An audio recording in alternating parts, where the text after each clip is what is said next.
आज के समय में बाइबिल दुनिया की सबसे ज़्यादा पढ़ी जाने वाली और इन्फ्लुएंशियल किताब है। कुछ लोग कहते हैं कि इसके बहुत सारे पन्ने बिना पढ़े ही रह जाते हैं, लेकिन सच यह है कि इसका इन्फ्लुएंस बहुत बड़ा है। अगर दुनिया की सबसे ज़्यादा पढ़ी जाने वाली किताब का कंपटीशन हो तो कार्ल मार्क्स या साइंस की किताबें पीछे रह जाएंगी। पॉलिटिक्स की किताबें कुछ समय के लिए फेमस होती हैं। माओ की लाल किताब रेड बुक का असर चीन में बहुत था, लेकिन वह जल्दी खत्म हो गया। इसके मुकाबले प्रमुख धर्मों की किताबें लंबे समय तक टिकती हैं। इनका इस्तेमाल लोग अपनी पूजा और निजी जिंदगी में रोज करते हैं। ये किताबें अलग अलग कल्चर और पढ़ाई लिखाई वाले लोगों पर गहरा असर डालती हैं। इस वीडियो में हम समझने की कोशिश करेंगे कि आज की आधुनिक दुनिया में भी बाइबिल इतनी पावरफुल क्यों है। बाइबिल की पहुंच बहुत बड़ी है। 1815 से 1975 के बीच इसके 2.5 बिलियन से ज्यादा कॉपी बांटे गए। इसका 350 से ज्यादा लैंग्वेजेस में ट्रांसलेशन हो चुका है। अलग अलग लोग इसे अपने तरीके से समझते हैं और इस्तेमाल करते हैं। साउथ अफ्रीका की एक गरीब महिला रेनी इसे पढ़कर अपने मुश्किल जिंदगी में हिम्मत और शांति पाती है। फिलीपींस की एक नन इसे महिलाओं के हक और गरीबों की लड़ाई का हथियार मानती है। मोजाम्बिक के एक लीडर ने इसके शांति के संदेश का इस्तेमाल करके अपने देश का भारी सिविल वॉर रुकवाया। कैलिफोर्निया के एक टीचर इसे समाज में भेदभाव मिटाने वाले तरीके की तरह देखते हैं। इसके उलट कुछ लोग इसका इस्तेमाल दुनिया के खत्म होने की प्रेडिक्शन करने के लिए भी करते हैं।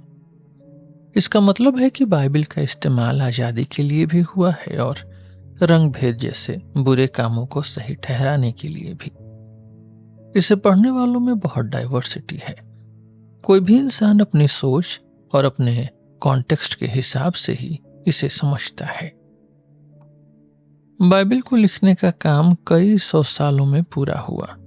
पुराने नियम यानी ओल्ड टेस्टामेंट की शुरुआत 11th सेंचुरी BC में हुई। यह 2nd सेंचुरी BC तक चला। नए नियम यानी न्यू टेस्टामेंट का समय छोटा था। यह 50 CE से शुरू होकर 2री सेंचुरी तक लिखा गया। इस लंबे समय में लिखने वालों के हालात बहुत अलग थे। कुछ लोग बंजारे थे, कुछ राजा के दरबार में थे और कुछ गुलाम थे। इसी दौरान कई बड़े साम्राज्य बने और टूटे। उस समय लिखना पढ़ना एक बहुत बड़ी बात थी। पहले लोग गीली मिट्टी पर निशान बनाकर लिखते थे। बाद में अक्षरों का डेवलपमेंट हुआ। फिर लोग चमड़े या कागज के रोल पर स्याही से लिखने लगे। इससे लंबी बातें लिखना आसान हो गया। बाद में क्रिश्चियंस ने कोडेक्स का इस्तेमाल शुरू किया। यह आज की किताबों जैसा ही था। इसे ले जाना और पढ़ना बहुत आसान था। उस समय ज्यादातर लोग पढ़ना नहीं जानते थे, इसलिए बातें बोलकर बताई जाती थी। लोग कहानियों और उपदेशों को याद रखते थे। कई सालों बाद उन्हें लिखकर सुरक्षित किया गया। इसलिए बाइबिल के कुछ हिस्से एकदम बोलचाल की भाषा में हैं, वहीं कुछ हिस्से बहुत पढ़े लिखे और साहित्यिक तरीके से लिखे गए हैं, लिटरेरी स्टाइल से। बाइबिल के लेखक आज के लेखकों जैसे नहीं थे। वे खुद से नई चीजें नहीं गढ़ते थे। वे पुरानी कहानियों को बस जमा करते थे। जेनेसिस की किताब में दुनिया बनने की एक ही कहानी 2 बार अलग अलग तरह से मिलती है। पहले चैप्टर में भगवान 6 दिन में दुनिया बनाते हैं। इंसान सबसे आखिर में बनते हैं। दूसरे चैप्टर में कहानी अलग है। इसमें भगवान मिट्टी से आदमी बनाते हैं, फिर आदमी की पसली से औरत बनाते हैं। यहाँ पूरा ध्यान सिर्फ इंसान पर है। दोनों कहानियों में भगवान का नाम भी अलग अलग है। बाइबिल में बाढ़ और इब्राहिम जैसी कई कहानियां 2 बार आती हैं। इन्हें डबलेट्स कहते हैं।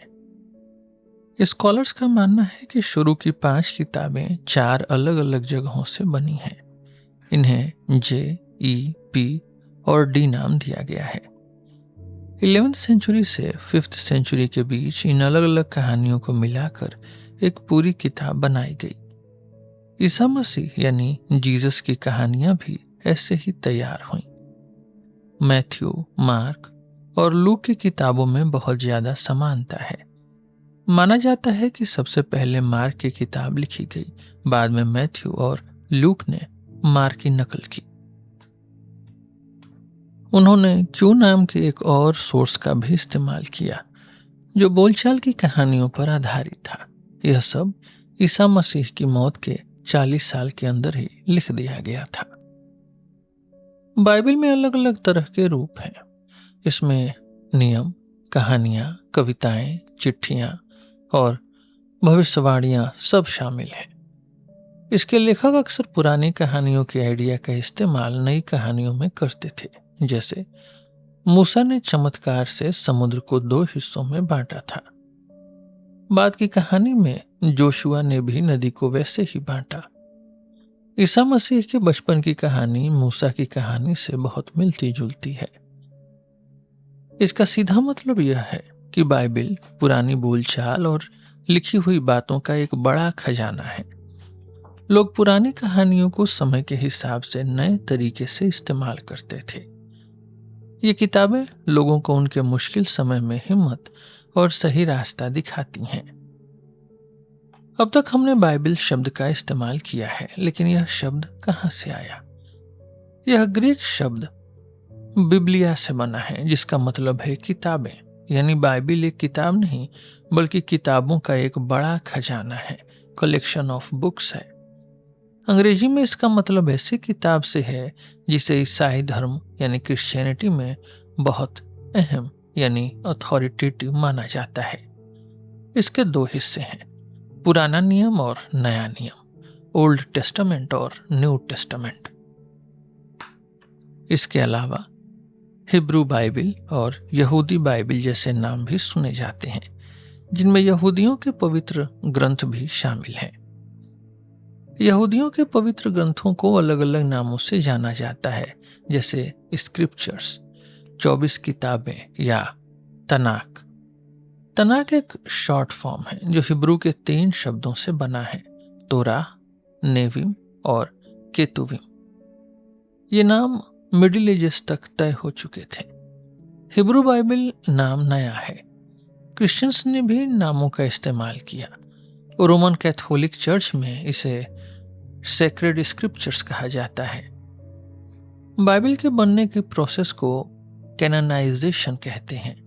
इसका मतलब है उन किताबों को चुनना जो धर्म के लिए सही मानी जाए। हिब्रू बाइबल की किताबें 900 साल में लिखी गईं। इसके पहले हिस्से कानून को 400 BC में और दूसरे हिस्से प्रोफेट्स को 200 BC के आसपास तय किया गया।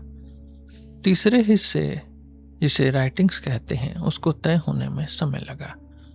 दूसरी सेंचुरी तक जाकर यह पूरी तरह से पक्का हुआ। डेड सी के पास मिली पुरानी लिपियों से पता चलता है कि उस समय भी कुछ किताबों को लेकर असमंजस था। जब यहूदी दुनिया के अलग अलग हिस्सों में फैल गए तो उन्हें ग्रीक भाषा की जरूरत पड़ी। इसलिए 3rd सेंचुरी में हिब्रू किताबों का ग्रीक में ट्रांसलेशन शुरू हुआ। इसे सेप्टुअजिंट कहा जाता है। इसमें 70 से ज्यादा स्कॉलर्स ने काम किया था। इसमें और हिब्रू बाइबल में काफी फर्क है। ग्रीक वर्जन में कुछ किताबें ज्यादा हैं और किताबों का ऑर्डर भी अलग है। क्रिश्चियंस ने इसी ग्रीक वर्जन को अपनाया। बाद में 4वीं सदी के आखिर में सेंट जेरोम ने इसे लैटिन में अनुवाद किया, जिसे वल्गेट कहा गया। लेकिन इस समय तक वेस्टर्न और ईस्टर्न चर्चों के बीच फर्क आ चुका था। ईस्टर्न चर्च की बाइबल में कुछ और किताबें भी शामिल थीं। रिफॉर्मेशन के समय प्रोटेस्टेंट लोगों ने पुराने हिब्रू किताबों को ज्यादा अहमियत दी। उन्होंने उन किताबों को अलग कर दिया जो सिर्फ ग्रीक में थीं और उन्हें अपोक्रिफा नाम दिया। कैथोलिक चर्च ने इन किताबों को दूसरी तरह का कैनन माना। आज कुछ बाइबल में ये किताबें होती हैं और कुछ में नहीं। क्रिश्चियंस का नया नियम यानी न्यू टेस्टमेंट भी पुरानी हिब्रू किताबों की तरह ही बना। शुरू में क्रिश्चियंस के पास अपनी कोई किताब नहीं थी। वे पुरानी किताबों यानी ओल्ड टेस्टमेंट को ही मानते थे। बाद में जब उनकी अपनी किताबें अहम हो गईं तो उन्हें अलग नाम दिया गया। सेकेंड सेंचुरी के आखिर में पुराना नियम यानी ओल्ड टेस्टमेंट और नया नियम न्यू टेस्टमेंट नाम शुरू हुए। पॉल ने अलग अलग जगहों के चर्च को चिट्ठियां लिखी थीं। इनमें काम की सलाह और नियम होते थे। इन्हें सबके सामने पढ़ा जाता था। इसी तरह ईसा मसीह के जीवन और बातों को बताने के लिए गॉस्पेल लिखे गए। समय के साथ ये किताबें ईसाइयों के लिए बहुत पवित्र हो गईं। किताबों की लिस्ट पक्की करने का काम धीरे धीरे हुआ। सबसे पहले सेकेंड सेंचुरी की शुरुआत में पॉल की चिट्ठियों को जमा किया गया। फिर 4 गॉस्पेल को चुना गया। उस समय कई और गॉस्पेल भी मौजूद थे, लेकिन 170 में उन्हें मिलाने की कोशिश नाकाम रही। आखिर में सिर्फ 4 गॉस्पेल को ही सही माना गया। बाकी चिट्ठियों को चुनने में ज़्यादा समय लगा। बाद में 363, 393 और 397 में हुए चर्च की बैठकों में 27 किताबों की लिस्ट फाइनल हुई। इन्हें इसलिए चुना गया क्योंकि ये बहुत पुरानी थीं, सही बातें यानी ऑर्थोडॉक्स टीचिंग्स सिखाती थीं और बड़े नेताओं के नाम से जुड़ी थीं। पुराने समय में लोग अपनी किताब को असरदार बनाने के लिए उन पर बड़े लोगों का जाली नाम भी लिख देते थे। किसी किताब को पवित्र लिस्ट में शामिल करने का मतलब है उसे बड़ी ताकत देना। ये किताबें लोगों को नियम बताती हैं कि क्या सही है और क्या गलत। साथ ही ये लोगों को सोचने का एक साझा तरीका देती हैं, जैसे कोई मशहूर कहानी समाज को जोड़ती है। लेकिन यह इतना आसान नहीं है। एक ही किताब को पढ़कर अलग अलग लोग अलग मतलब निकालते हैं। इसी वजह से इतिहास में धर्म के नाम पर कई बड़े झगड़े भी हुए हैं। बाइबल में प्यार के गीत और सवाल उठाने वाली बातें भी शामिल हैं। जब ऐसी किताबें पवित्र लिस्ट में आ गईं, तो लोगों ने उनके नए धार्मिक मतलब निकाल लिए। अंत में ये पवित्र किताबें लोगों को जोड़ती भी हैं और उनके बीच तीखी बहस भी पैदा करती हैं। जब कोई किताब पवित्र मान ली जाती है तो उसे मानने वाले लोग उसे बाकी किताबों से अलग और खास समझते हैं। अगर उनकी अपनी जिंदगी के एक्सपीरियंसेस और इस पवित्र किताब की बातों में कोई टकराव होता है तो वे इसे सुलझाने की कोशिश करते हैं।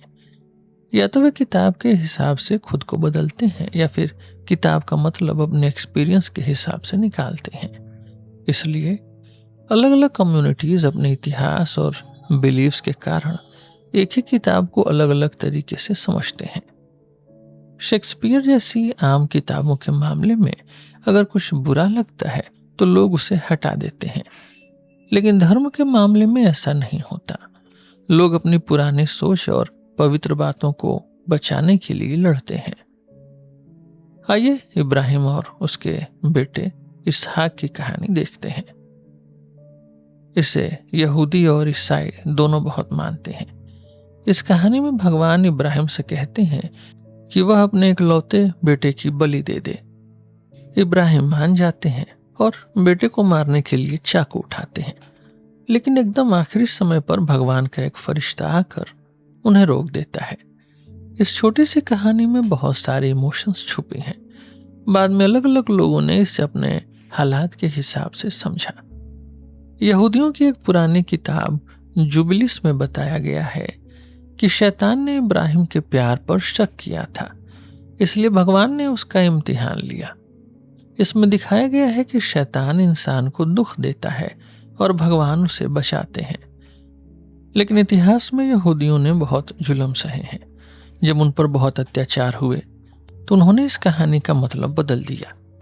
मिडिल एजेस में जब यहूदियों को मारा जा रहा था तब उनके लेखकों ने लिखा कि इब्राहिम ने सच में अपने बेटे की बलि दे दी थी। उनके भयानक दर्द और तकलीफ ने उनकी इस पवित्र किताब का मतलब ही बदल दिया था। दूसरी तरफ ईसाई इस कहानी को ईसा मसीह की मौत से जोड़कर देखते हैं। ईसा मसीह ने भी मरने से पहले बगीचे में भगवान से प्रार्थना की थी, लेकिन यहाँ कहानी अलग है। यहाँ कोई फरिश्ता आकर ईसा को नहीं बचाता है। ईसा मसीह खुद भगवान की मर्जी को यानी उनकी विल को खुशी से मान लेते हैं। इसहाक की तरह ईसा मसीह भी खुद अपनी मौत का काठ यानी क्रॉस उठाकर ले जाते हैं। क्रिश्चियंस मानते हैं कि जिस तरह इब्राहिम का इम्तिहान हुआ था, उसी तरह ईसा मसीह ने दुनिया की बुराइयों से लड़ने के लिए खुद अपनी जान की बलि दी। कुछ लोग इसे अलग तरह से भी देखते हैं, जैसे मशहूर पेंटर रेम्ब्रांट ने अपनी पेंटिंग में दिखाया कि फरिश्ता आकर पिता और पुत्र को गले लगा लेता है।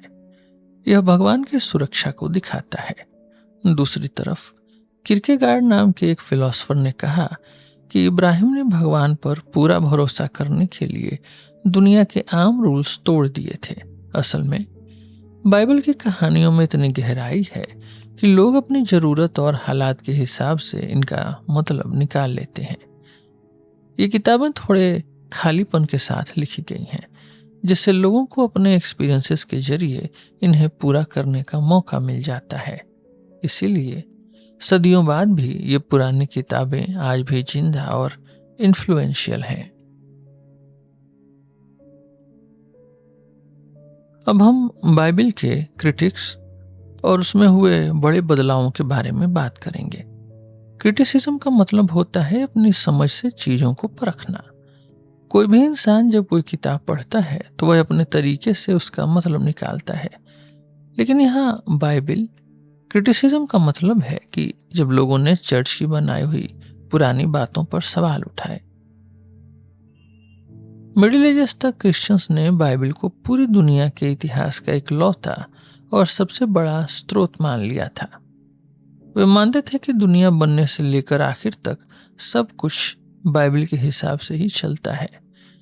जो बातें उनके विचार से मेल खाती थीं, उन्हें ज्यादा अहमियत दी गई और बाकी बातों को पीछे छोड़ दिया गया। लेकिन रेनेसांस यानी पुनर्जागरण और धर्म सुधार यानी रिफॉर्मेशन के समय इस सोच पर दो तरफ से सवाल खड़े किए गए, चर्च के अंदर से और बाहर से। चर्च के अंदर से सबसे बड़ा सवाल मार्टिन लूथर ने उठाया। लूथर ने पुराने तौर तरीकों, खास तौर पर पैसे देकर पाप माफ कराने वाली बातों का विरोध किया। उन्होंने सेंट पॉल की चिट्ठियों को अच्छे से पढ़ा और कहा कि भगवान का इंसाफ सजा देने के लिए नहीं बल्कि माफ करने के लिए है। लूथर ने लोगों को चर्च के डर से आजाद किया और बाइबल को समझने का नया तरीका शुरू किया। चर्च के बाहर भी नई खोजों के कारण बाइबल की कई बातों पर सवाल उठने लगे। लोगों ने नई दुनिया खोजी, जिससे बाइबल की ज्योग्राफी छोटी पड़ने लगी। इसी तरह पुरानी सिविलाइजेशंस के मिलने से बाइबल का इतिहास भी अधूरा लगने लगा।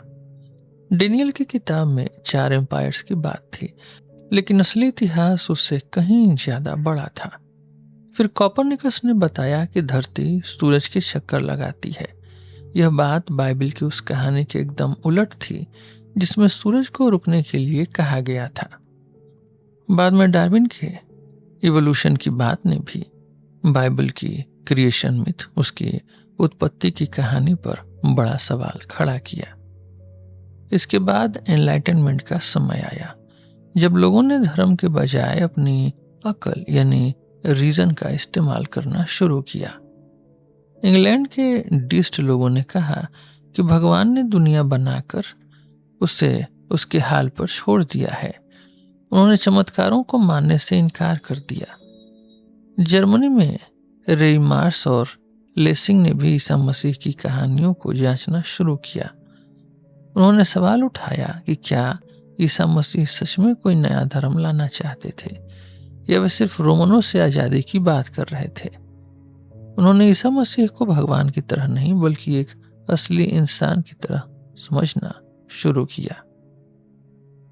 इन सारे सवालों के कारण बाइबल को पुराने चश्मे यानी ऑर्थोडॉक्स व्यू से देखना बंद कर दिया गया। लोग समझ गए कि ये किताबें बहुत पुरानी हैं और उस समय के कल्चर के हिसाब से लिखी गई हैं। अल्बर्ट श्वाइत्ज़र ने कहा कि ईसा मसीह हमारे समय के नहीं हैं, बल्कि अपने पुराने समय के ही हैं। इन क्रिटिसिज्म से बाइबिल का महत्व खत्म नहीं हुआ, बल्कि इससे लोगों को बाइबिल को एक नए तरीके से समझने का मौका मिला जो आज के समय से जुड़ा हुआ हो। आजकल अफ्रीका और एशिया के उन देशों में ईसाई धर्म बहुत तेजी से फैल रहा है जो पहले यूरोप के देशों के गुलाम थे। आज भी ये देश अमीर देशों के दबाव में रहते हैं। यहाँ नए चर्च बनाने और धर्म को लोकल कल्चर से जोड़ने में बाइबिल एक बड़ी भूमिका निभा रही है। इसका इस्तेमाल आज़ादी की लड़ाई में भी किया गया है। स्थानीय भाषाओं में बाइबिल के छपने से लोगों का विश्वास और उनके तौर तरीके बदल रहे हैं, लेकिन बाइबिल का यह इस्तेमाल हमेशा अच्छा नहीं रहा है। पहले इसे गुलाम बनाने वाले लोगों ने अपने फायदे के लिए इस्तेमाल किया था, जिससे कई कल्चर्स को नुकसान पहुंचा। लैटिन अमेरिका में यूरोप के लोगों का आना इतिहास का बहुत काला सच है। कोलंबस के आने के 100 साल के भीतर युद्ध और बीमारियों से लाखों लोग मर गए। कुछ जगहों पर तो 80% लोग खत्म हो गए। स्पेन और पुर्तगाल के लोगों को यहाँ की जमीन पोप ने दी थी। वे चाहते थे कि लोग ईसाई बन जाएं। वे बाइबिल की मदद से अपनी बातों को सही ठहराते थे। जैसे यहोशू की किताब में कनान की जीत की कहानी का इस्तेमाल करके उन्होंने वहां के लोगों को बेरहमी से मार दिया। इसीलिए कुछ लोग बाइबल को जुल्म की किताब मानते हैं। जब वर्तमान पोप पेरू गए थे तो वहां के लोगों ने उनसे कहा कि वे अपनी बाइबिल यूरोप वापस ले जाएं, क्योंकि इससे उन्हें सिर्फ नुकसान ही हुआ है। बाइबिल ने यूरोप और नॉर्थ अमेरिका के कल्चर पर बहुत गहरा असर डाला है। यहाँ की लैंग्वेज, लिटरेचर, आर्ट और म्यूजिक में इसका इस्तेमाल हर जगह मिलता है। आज की फिल्मों और गानों में भी इसके शब्द, कहानियां और विचार इस्तेमाल किए जाते हैं। थॉमस मान के नॉवेल से लेकर बाख के संगीत और रेम्ब्रांट की पेंटिंग तक सब में बाइबल की झलक दिखती है। मिल्टन और ब्लेक जैसे कवियों को बाइबिल के बिना समझना नामुमकिन है। बाइबिल की कहानियों को फिर से सुनाने की परंपरा बहुत पुरानी है। बाइबिल में ही कुछ कहानियां कई बार आती हैं। बाद में इसे नाटकों और संगीत के रूप में भी दिखाया जाने लगा। मिडिल एजेस में पैशन प्ले शुरू हुआ, जिनमें ईसा मसीह के जीवन की घटनाओं को नाटक के रूप में दिखाया जाता था। जर्मनी के ओबेर मर्गो गांव में 1633 से प्ले हो रहा है। बाद में बाख ने इसे ओपेरा और गायन का रूप दिया। उनके संगीत में ईसा मसीह की पीड़ा और उनकी सूली की कहानी को बहुत ड्रामेटिक तरीके से पेश किया गया। इसी तरह बेंजामिन ब्रिटन ने पहले वर्ल्ड वॉर के बाद वॉर रिक्विम नाम से एक संगीत तैयार किया। इसमें उन्होंने विल्फ्रेड ओवेन की कविता का इस्तेमाल किया। ओवेन ने इब्राहिम और इसहाक की कहानी को बदल दिया। कविता में इब्राहिम मेमने की बलि देने की जगह अपने बेटे को मार देता है, जो युद्ध में मरे जवानों को दिखाता है। यहाँ बाइबिल की कहानी का इस्तेमाल युद्ध के पागलपन पर सवाल उठाने के लिए किया गया। बाइबिल की कहानियों ने कला को भी बहुत प्रभावित किया। पहले चर्चों में मोज़ेक और पेंटिंग्स के जरिए लोगों को बाइबिल सिखाई जाती थी। बाद में जियोटो और माइकलएंजेलो जैसे कलाकारों ने इसे और भी बेहतरीन तरीके से पेश किया। रेम्ब्रांट की पेंटिंग में ईसा मसीह के दफनाने के दृश्य में दुख और श्रद्धा का मिलाजुला भाव दिखता है। बाइबिल ने दुनिया को, राजनीति और समाजों को कई तरह से प्रभावित किया है। इसमें कई ऐसी बातें हैं जो एक दूसरे से बिल्कुल अलग लगती हैं। पुराने नियम यानी ओल्ड टेस्टामेंट में बताया गया है कि भगवान के नियम इंसान की पूरी जिंदगी पर लागू होते हैं, लेकिन न्यू टेस्टामेंट में ईसा मसीह की बातें अलग लगती हैं। उन्होंने दुश्मनों से प्यार करने और बुराई का विरोध न करने की बात कही। उन्होंने धर्म और दुनिया को अलग अलग भी माना। इसलिए लोगों ने बाइबिल का इस्तेमाल अलग अलग तरह से किया है।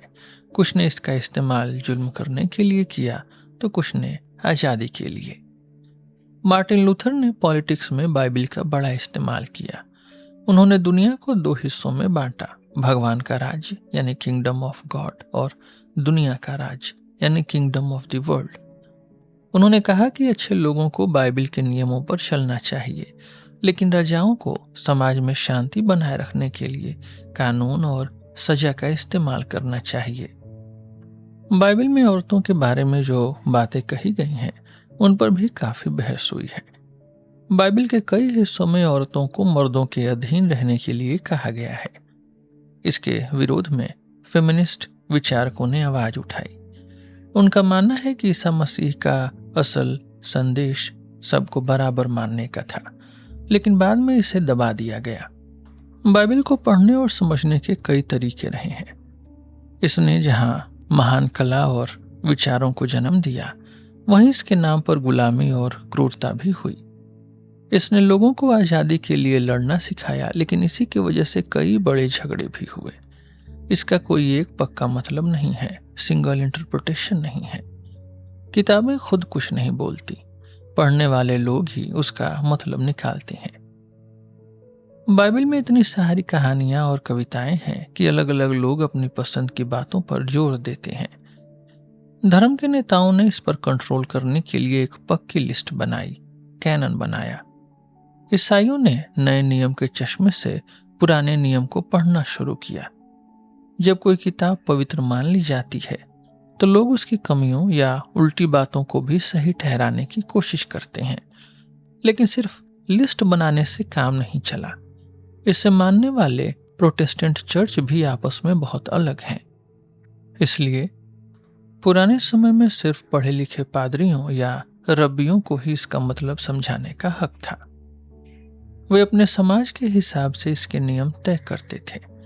मिडिल एजेस के चर्च ने इस पर पूरा कब्जा रखा और विरोधियों को दबा दिया।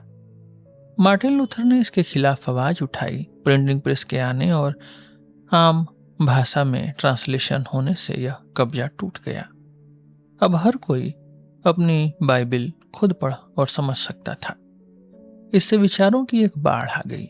कई नई बातें शुरू हुई, लेकिन इसकी वजह से यूरोप में भयंकर धार्मिक युद्ध भी हुए।